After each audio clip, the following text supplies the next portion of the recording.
الحمد لله رب العالمين مالك يوم الدين إياك نعبد وإياك نستعين اهدنا الصراط المستقيم صراط الذين أنعمت عليهم غير المغضوب عليهم ولا الضالين آمين. اللهم صل على محمد عبدك ورسولك النبي الأمي وعلى آل محمد صلى الله عليه وآله وسلم.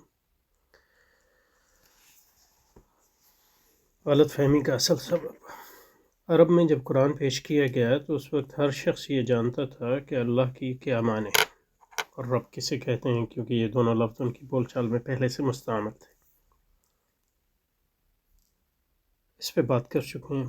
انہیں معلوم تھا کہ ان الفاظ کا اطلاق کس مفہوم پر ہوتا ہے، اس لیے جب ان سے کہا گیا کہ اللہ ہی کے الہ اور رب ہے، الوہیت اور ربوبیت میں کسی قطن کوئی حصہ نہیں، تو وہ پوری بات کو پڑھا گیا. انہیں بلا کسی التباس و اشتباہ کے اب جو ہم نے بحث کی ہے اس کے لحاظ سے جو ہے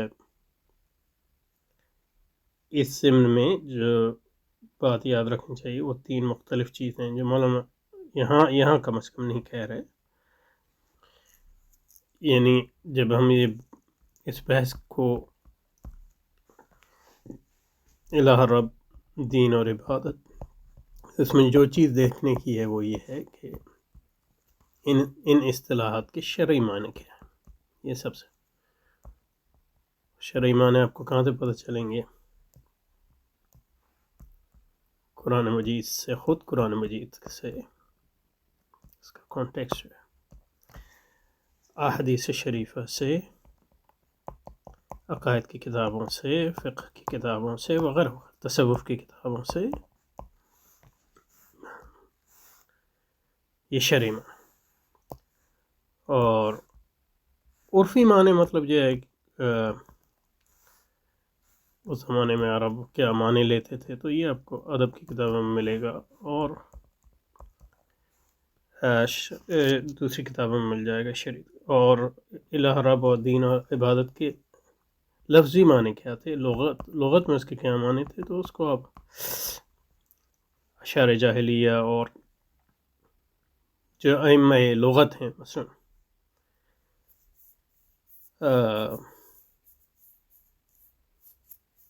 قاموس، فرود آبادی، لسان العرب، اور مطلب ائمہ لغت ہیں جیسے ابن مالک ہیں،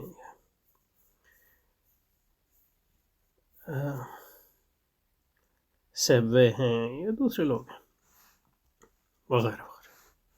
ٹھیک ہے جی. اور اس میں جیسے کہ ہم نے کہا، اس میں جو گائیڈنگ جو اصل معنی جس کو جو گائیڈنگ میننگ ہے وہ شرعی معنی ہوگا، اور باقی اس میں گہرائی اور گہرائی آپ جو پیدا کر سکتے ہیں دوسرے معنی سے جس حد تک وہ جو ہے شرعی معنی سے متضاد نہیں. اس لیے جب ان سے کہا گیا اللہ ہی کے اور رب اور الوہیت اور ربوبیت کو، تو وہ پورے اس بات بلا کسی التباس اشتباہ کے معلوم ہو گیا کہ دوسروں کے لیے کس چیز کی نفی کی جا رہی ہے اور اللہ کے لیے کس چیز کو خاص کیا جا رہا ہے. جنہوں نے مخالفت کی یہ جان کر کی کہ غیر اللہ کی الوہیت اور ربوبیت کے انکار سے کہاں کہاں ضرب پڑتی ہے، اور جو ایمان لائے وہ یہ سمجھ کر ایمان لائے کہ اس عقیدوں کو قبول کرنے میں کیا چھوڑنا اور کیا اختیار کرنا. تو جیسے کہ کہا کہ مطلب یہ مختلف لوگ مختلف بنیاد پہ مخالفت کرتے ہیں اور مختلف بنیاد پہ ایمان لاتے ہیں، اور ایمان کے درجات ہوتے ہیں. مطلب یہ کہ آپ دیکھیں کہ اور پھر یہ ایمان ہدایت جو ہے بالکل یعنی فضل ربانی ہے. یعنی امام راضی جیسا شخص، یعنی اتنا بڑا فلسفی اور متکلم، وہ بھی یعنی تفسیر کبیر میں کہتے ہیں کہ ہدایت محض اللہ تعالیٰ کی طرف سے، اس کے بغیر جو ہے اس کی کوئی یعنی عقلی اور غیر عقلی بنیاد اس کے علاوہ نہیں کہ اللہ جس کو چاہتا ہے ہدایت دیتا ہے، جس کو چاہتا ہے گمراہ کرتا ہے. اب دیکھیں گے جنہوں رسول پاک کو دیکھا، جن کا چہرہ اور جن کا ہر بول جو ہے معجزہ ہے، وہ مخالفت کی اور اسی پہ مرے. بہت سے لوگ تھے جنہوں نے ایمان لائے، پھر جو ہے یعنی مرتد ہو گئے رسول اکرم کے وفات کے بعد، اور پھر لیکن بعد میں پھر جو ہے وہ اسلام کی طرف واپس آ گئے. تو یہ نہیں یہ یعنی ایکسٹریم قسم کا ریشنلزم ہے کہ کہنا کہ مطلب لوگ جو ہر چیز کو جان گئے وغیرہ وغیرہ. بہت ہی کم لوگ ایسے ہوتے ہیں یعنی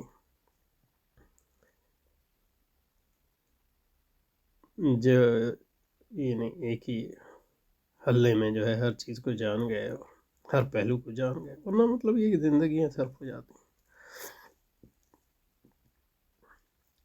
اس طرح عبادت اور دین کے الفاظ بھی ان کے بولی میں پہلے سے رائے تھے. انہیں معلوم تھا عبد کسے کہتے ہیں، عبود کس حالت کا نام ہے، عبادت سے کون سا رویہ مراد ہے، دین کا مفہوم کیا ہے.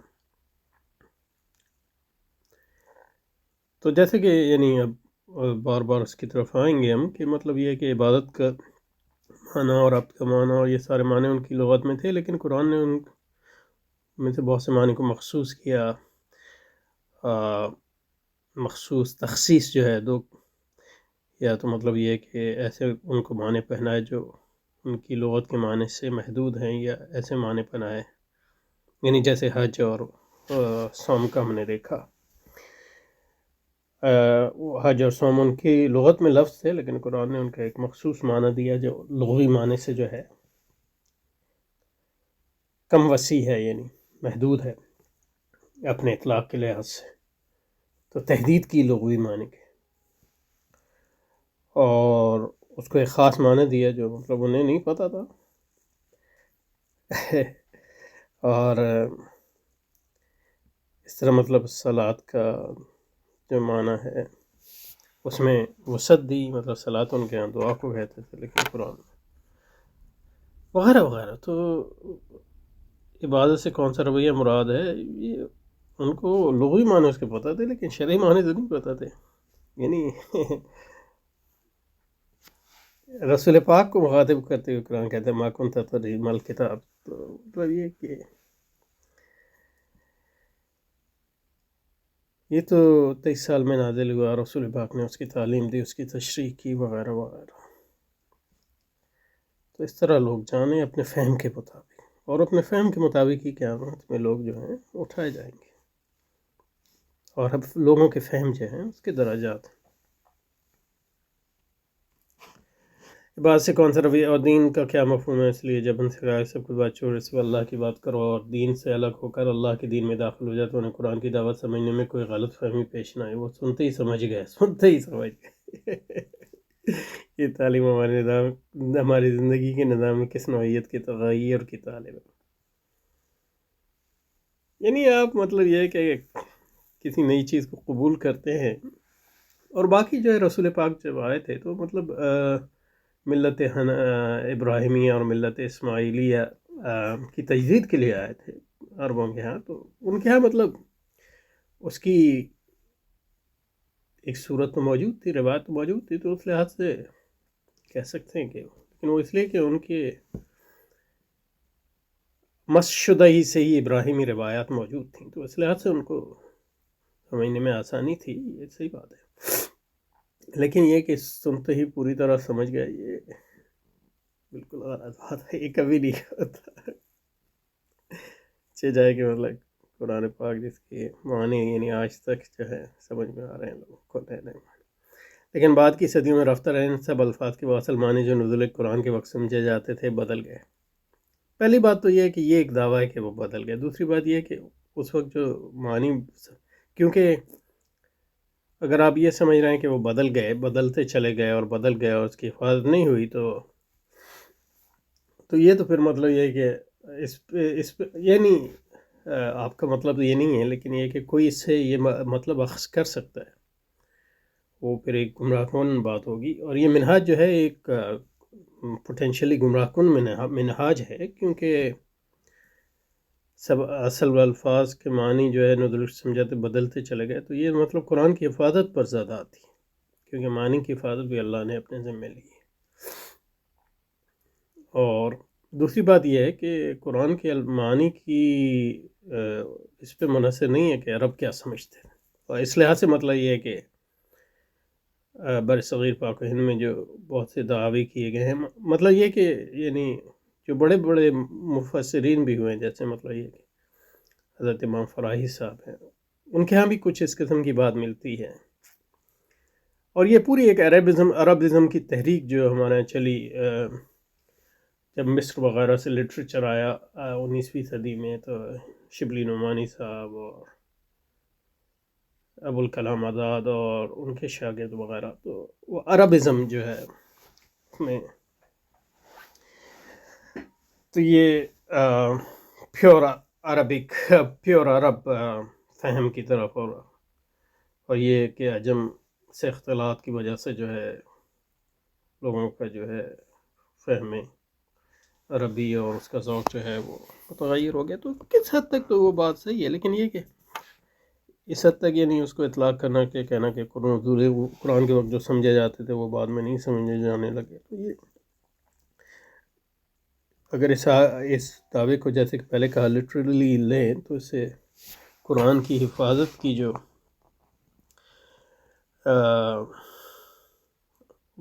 نظریہ ہے اس پہ زد پڑے گی، عقیدہ ہے اس پہ زد پڑے گی. اور اگر آپ یہ کہیں کہ مطلب الفاظ جو قرآن، اس میں دو باتیں، ایک الفاظ جو قرآن کے معنی ان کے سمجھے جاتے تھے نزول قرآن کے وقت،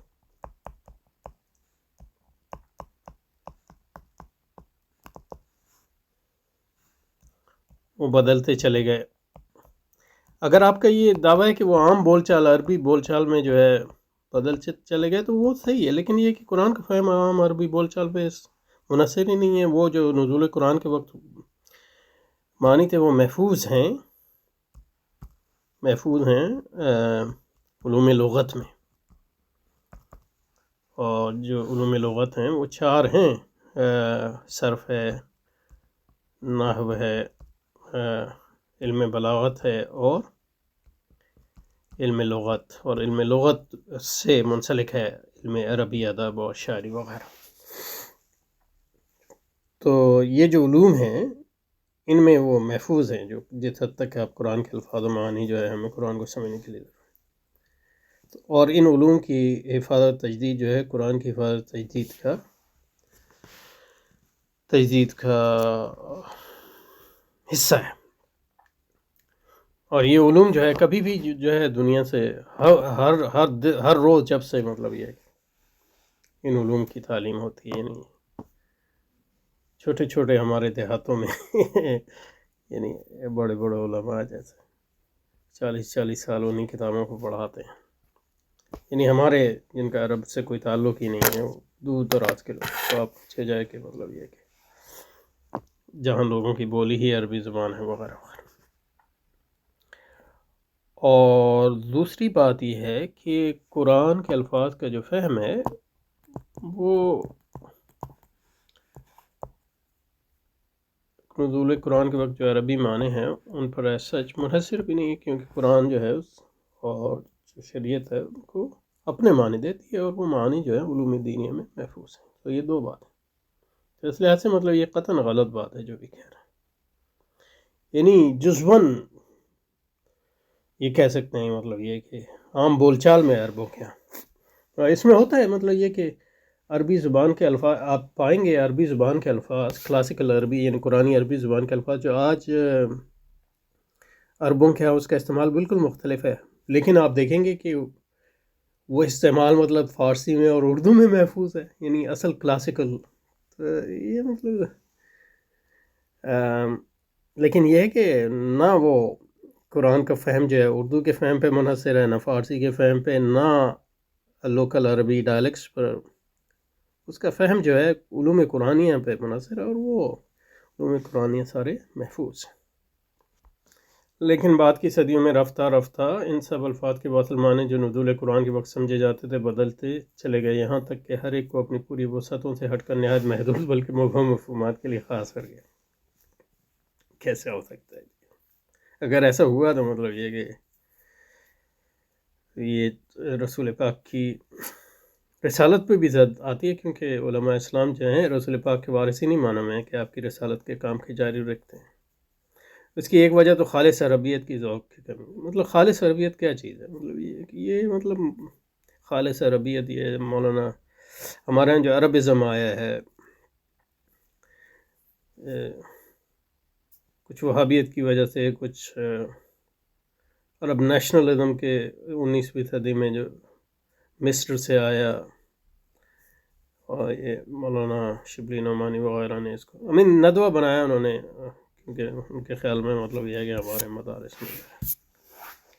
لیکن ندوہ نے چند ادیب تو پیدا کیا، آج تک کوئی عالم پیدا نہیں کیا ندوہ نے، نہ اس کے جیسے اور دوسرے اور جو عالم ندوہ سے منسلک ہیں وہ عالم اس لیے ان معنوں میں ہیں کہ مطلب وہ دوسرے مدارس سے پڑھ کے آئے اور پھر ندوہ سے کچھ عربی وغیرہ. تو کہنے کا مقصد یہ ہے کہ یہ خالص عربیت جو ایک مت ہے، نہ خالص عربیت کبھی تھی، نہ کبھی رہی، نہ کوئی اس قسم کی خالصیت جو ہے دنیا میں موجود ہے. عرب جو ہے ہمیشہ ان کا باہر کی دنیا سے اور دوسری دنیا سے ان کا تعلق تھا. شام جاتے تھے، حبشہ جاتے تھے، تجارت کے راستے تھے، اور وہ انٹریکشن ہر زمانے میں مطلب یہ ہے کہ یعنی بدوؤں کی زبان، یعنی مطلب یہ کہ مکہ کے لوگ جو ہے اپنے بچوں کو یعنی صحرا میں بھیجتے تھے پرورش کے لیے. مکہ یعنی مطلب یہ کہ میلٹنگ پاٹ تھا، ہر قسم کے لوگ تھے وغیرہ وغیرہ. تو یہ خالص عربیت جو ہے ایک مت ہے، ایک مت کو اردو میں کیا کہتے ہیں، ایک مطلب یہ کہ تخیل ہے آپ کا، کہ جس طرح نہ کوئی خالص عربیت ہے، نہ کوئی خالص اردو ہے، نہ کوئی خالص فارسی ہے، سب جو ہے مت کی بات. اللہ یہ کہ خالص تو ایک اللہ کی ذات ہے کہ اس میں تغیر نہیں. اور دوسری وجہ یہ تھی کہ اسلام کی سوسائٹی میں جو لوگ پیدا ہوئے، اسلام کی سوسائٹی میں مولانا جو ہے اردو کے بہت بڑے ادیب ہیں، اس میں کوئی شک نہیں، لیکن یہ سوسائٹی یہاں کی استعمال کی. عموماً عربی انگریزی الفاظ استعمال نہیں کرتے، لیکن اسلامی معاشرے میں جو لوگ پیدا ہوئے ان کے لیے الہ اور رب اور دین اور بات کے وہ معنی باقی نہیں رہتے جو نزول کرام غیر مسلم سوسائٹی میں رائج تھے. وہ تو ٹھیک ہے، اور غیر مسلم سوسائٹی میں جو رائج تھے وہ نہیں تھے جو 100 سال پہلے رائج ہوں. لیکن یہ کہ غیر مسلم سوسائٹی میں جو دین عبادت اور رب کے معنی رائج تھے، اس کا ہم سے کیا تعلق ہے؟ اور جس حد تک تعلق ہے وہ علوم لغت اور علوم اسلامیہ میں محفوظ. انہی دونوں وجوہ سے دور اخیر سے آپ کی کیا مراد ہے؟ لغت اور تفسیر کی میں اکثر قرآنی الفاظ کی تشریح اصل معنی لغوی بجائے ان کے معنی سے کہ جو بعد میں مسلمان سمجھتے تھے. جو مسلمان سمجھتے تھے تو یعنی مطلب یعنی آپ تفصیل لکھیں تو یہ آپ ایک عالم دین ہیں تو آپ کیا مطلب یعنی اسی کو لے لیں. مطلب یہ کہ تفسیر جلالین جو دو مفسرین لکھی ہے مل کے معنی یہ کہ مطلب یہ کہ جلال الدین محلی نے شروع کی اور ان کا انتقال ہو گیا، پھر جلال الدین سیوطی نے اس کو. تو یہ 10ویں صدی 9ویں صدی ہجری کے علماء ہیں. تو آپ کیا سمجھتے ہیں؟ مطلب یہ سیوطی جو تو بڑا عالم جو ہے، مطلب اس نے قرآن کے معنی وہ دیے جو بات کے مسلمان سمجھتے تھے. کیا مطلب مسلمان سمجھتے تھے؟ وہ قاہرہ کی مطلب یہ ہے کہ سببز میں جو بولی جاتی تو اس کے مطابق یہ مطلب کیا مقصد ہے؟ یہ بالکل بیتوکی بات ہے. یہ کیسے کہہ سکتا ہے آدمی یہ بات؟ اس کا مقصد کیا ہے؟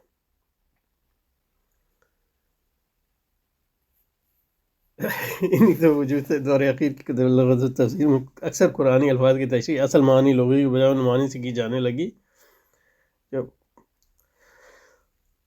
جو بات کے مسلمان سمجھتے تھے. تو علماء کرتے ہیں تفسیر، اور تفسیر کے لیے بڑے علوم چاہیے، اور وہ اپنے علم کے مطابق کرتے ہیں، وہ معصوم نہیں ہیں. لیکن یہ ایک عالم کے طور پہ کرتا ہے، اور دوسرے علماء اس پہ پکڑ کرتے ہیں. اگر اس میں غلطیاں ہوں تو اس طرح کام چلتا ہے. لیکن وہ اس میں یہ تو نہیں ہوتا کہ مسلمان مثلا لفظ لاپ کر کے بتوں اور دیوتاؤں کا معنی کرا دیے. اب اس کی مثال دیں آپ، رب کو پالنے اور پوسنے والا یا پروردگار کا مترادف کرا دیں. مترادف رب کے بہت معنی ہیں. مطلب یہ ہے کہ کچھ مثال دیتے تو اب دیکھیں نا، مثلا اب یہ کسی یعنی اور پھر ایک آدھ تفسیر کو کوٹ کرنے سے بانی آپ کو یہ ثابت کرنا ہوگا کہ یہ عمومی ٹرینڈ ہے، اگر آپ اپنا تھیسس جو ہے اپنا دعویٰ ثابت کرنا چاہیں تو آپ نے تو ایک مثال بھی نہیں دی عبادت کے معنی پوجا اور دین اور دھرم اور مذہب کے مقابلے طاغوت کا ترجمہ بت یا شیطان کیا جانے لگا. تو لگ رہا ہے کہ اردو تفاسیر کی بات کر رہے ہیں، لیکن اردو میں تفاسیر ہی کتنی ہیں. اور اب اردو میں تفاسیر کا یہ مطلب نہیں ہے کہ ان کو عربی یا فارسی کی تفاسیر کا ایکسیس نہیں ہے. یہ وہی جو ہے شیطان بھی طاغوت ہے، اس میں کیا شک ہے. یعنی اس نے طغیان کیا، وہ طغیان کا ایک نمونہ ہے. اور تمام جو طاغوت آتے ہیں، یعنی اب مجھے مطلب اب میں تفسیر اٹھا کے دیکھیں گے کسی موقع پہ، لیکن یہ کہ مطلب یہ بات قرین قیاس نہیں ہے کہ مطلب فرعون کے بارے میں اگر قرآن نے فرمایا کہ انہ طغا، یعنی مطلب یہ کہ فعصى فرعون الرسول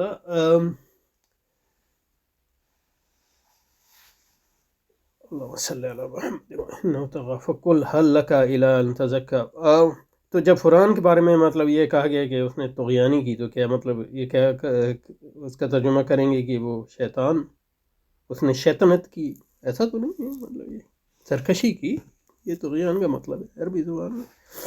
اور یہی مطلب جو ہے ہماری تفسیروں میں لکھا ہوتا ہے انہو طغا. بہرحال نتیجہ یہ ہے قرآن کا اصل مدعا ہی سمجھنا لوگوں کے لیے مشکل ہو گیا. قرآن کا مدعا جو ہے، پہلی بات یہ ہے کہ وہ الفاظ پر منحصر نہیں ہے، اس کے پورے یعنی سینٹنسز اور کانٹیکس وغیرہ پہ ہے. اور پھر یہ ہے کہ وہ علوم اسلامیہ مدون ہے. اور کیسے مطلب ہو سکتا ہے، یعنی ہمیں کوئی یعنی قرآن کا مدعا قل هو اللہ احد اللہ الصمد لم یلد ولم یولد ولم یکن له کفوا احد، یعنی کس طرح آپ یہ تو یعنی عربی مبین میں اللہ لا الہ الا هو الحی القیوم لا تأخذه سنة ولا نوم له ما في السماوات وما في الارض من ذا الذي يشفع عنده الا باذنه يعلم ما بين ايديهم وما خلفهم ولا يحيطون بشيء من علمه الا بما شاء وسع كرسيه السماوات والارض ولا يؤوده حفظهما وهو العلي العظيم. قرآن نہیں تو یعنی پوری آیت ہے اتنی لمبی، اس میں بتا دیا اللہ کیا ہے، اس کا کوئی لفظ پہ منحصر نہیں ہے، ایک لفظ نہیں ہے، پوری ڈسکرپشن دیا ہے. نتیجہ یہ ہوا قرآن کا اصل مدعا ہی سمجھنا مشکل ہو. یہ بڑی غلط بات ہے. قرآن کہتا ہے کہ اللہ کے سوا کوئی الہ نہ بناؤ. لوگ سمجھتے ہیں ہم نے بتوں دیتا ہوں چھوڑ دیا، لہذا قرآن کا منشا کون سمجھتا ہے یہ؟ قرآن نے کہا مطلب اپنی خواہشات کو الہ نہ بناؤ، تو لوگ سمجھتے ہیں کہ خواہش، حالانکہ الہ کا مفہوم جن پاتا ہے سب کچھ اس طرح پکڑے ہوئے انہیں خبر نہیں. وہ اس لیے کہ مطلب وہ دین میں پورے طرح داخل نہیں ہوئے. اس کی وجہ یہ نہیں ہے کہ ان کا فہم کوئی جو ہے، یا وہ فہم علماء کے ہاں سے نکل گئے. اب اس میں بھی ایک مولانا کی یہ بات میں جو جھول ہے آرگومنٹ میں، یہ واضح نہیں ہے کہ لہذا قرآن کا حالانکہ الہ کا مفہوم جن چیزوں پر آیا ان سب کو وہ اچھی طرح پڑھے. کن کی بات کر رہے ہیں؟ علماء کی بات کر رہے ہیں یا عام لوگوں کی؟ اگر عام لوگوں کی بات کر رہے ہیں تو ان کے فہم کا کیا مقصد ہے، ان کے فہم کی کیا حیثیت ہے؟ ان کے فہم سے تو قرآن کا معنی متراشع نہیں ہوتا، نہ متعین ہوتا ہے. تو اس میں یہ آرگومنٹ میں جھول ہے بہت بڑا. یہاں لہٰذا قرآن کا منشا پورا، حالانکہ الہ کا مفہوم جن چیزوں پر عائد ہوتا ہے سب کو اچھی طرح پکڑے، انہیں خبر نہیں کہ یہ ہم غیر اللہ کو الہ بنا رہے. تو یہ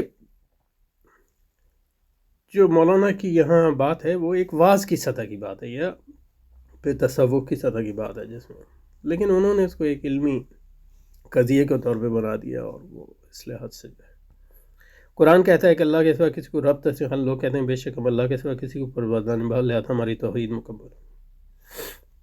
حالانکہ رب کا اطلاق اور مفہوم اس لحاظ سے اکثر لوگ خدا کے بجائے دوسروں کی ربوبیت تسلیم کر رکھی.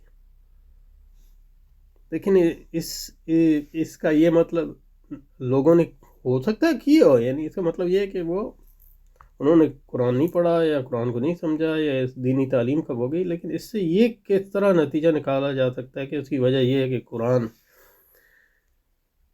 مطلب لوگ تو قرآن پڑھتے ہی نہیں ہیں، تو فہم کی تو بات دور کی ہے۔ قرآن کہتا ہے طاغوت کی عبادت چھوڑ دو اور صرف اللہ کی عبادت۔ لوگ کہتے ہیں کہ ہم بتوں کو نہیں پوچھتے، شیطان پر لعنت بھیجتے ہیں، صرف اللہ کو سجدہ کرتے ہیں، لہذا ہم نے قرآن کی بات بھی پوری کر دی۔